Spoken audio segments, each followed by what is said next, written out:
মৌলানা মোহাম্মদ সিদ্দিকুল্লাহ চৌধুরী সাহেবের নেতৃত্বে আজ এই রানী রাসমণি এভিনিউতে আজ এত দলবদ্ধর সাথে একতাবদ্ধর সাথে আজ আমরা উপস্থিত হয়েছি। অল্প সময় কিছু কথা আপনাদের খেদমতে আজ বলতে চাই।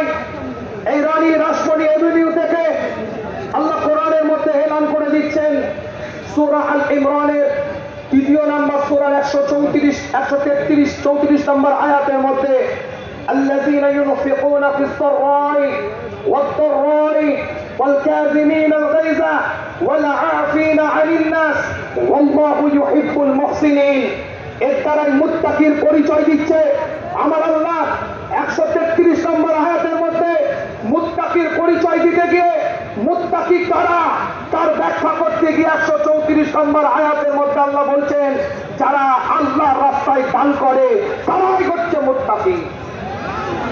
আজ ইতিহাস সাক্ষী দিচ্ছে সেই কোরআনের আয়াতকে সামনে রেখে সাহাবায়ে কেরাম থেকে শুরু করে তাবেঈন থেকে শুরু করে তাবেঈন থেকে শুরু করে আইম্মায়ে মুজতাহিদিন থেকে শুরু করে ইমাম গৌস কুতুব আব্দাল্লাহ আমাদের সাথে আমাদের পরবর্তী প্রজন্মের সাথে এই ভারতবর্ষ নয় গোটা পৃথিবীতে কিছু সম্পদ আল্লাহর রাস্তায় ব্যয় করে গেছে যেটাকে আমরা ওয়াকাফ বলে থাকি। খুব স্বল্প সময়ের মধ্যে বলতে চাই ওয়াকাফ অ্যাক্টের উপরে আলোচনা করেছে। আজ আপনাদের খেদমতে বলে যাই আমরা এনআরসির হয়ে লড়াই করেছি, সিএএ হয়ে লড়াই করেছি।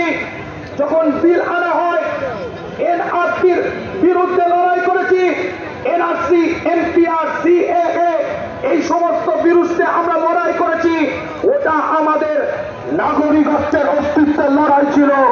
আজ ওয়াকাফ বিল যদি মেম্বার অফ পার্লামেন্টে সমকমিতার মতন নোংরা বিল যেমন পাশ করা হয়েছে, পরকীয়ার মতন নোংরা বিল যেমন পাশ করা হয়েছে, সেই রকম যদি ওয়াকাফ বিল মেম্বার অফ পার্লামেন্টে পাশ করা হয়, মনে রাখবেন আমাদের লড়াইটা তখন ঈমানের অস্তিত্বের লড়াই দাঁড়িয়ে যাবে।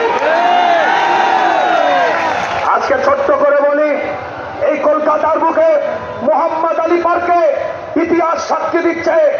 আজ আমার পূর্বে বক্তব্য দিতে দিতে জনাব সিদ্দিকুল্লাহ সাহেব চৌধুরী সাহেব ওনার সাথে আমার একটা সম্পর্ক আছে।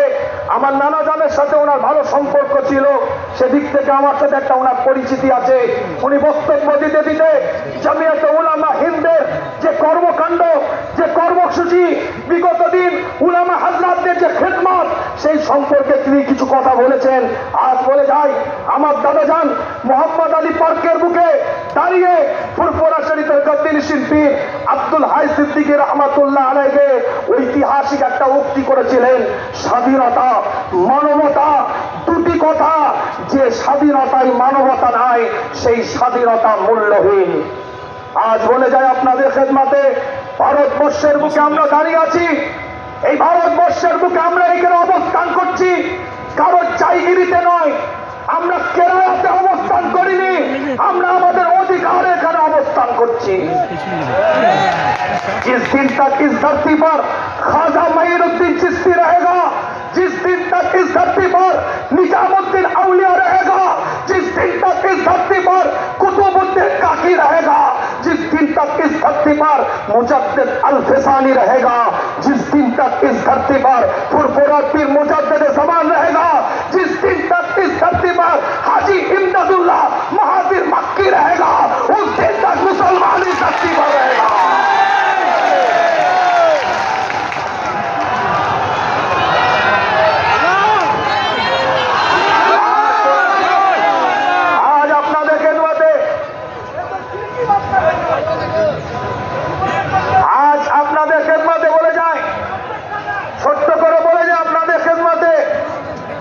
আল্লাহর ওলিদের খেদমত জড়িয়ে আছে।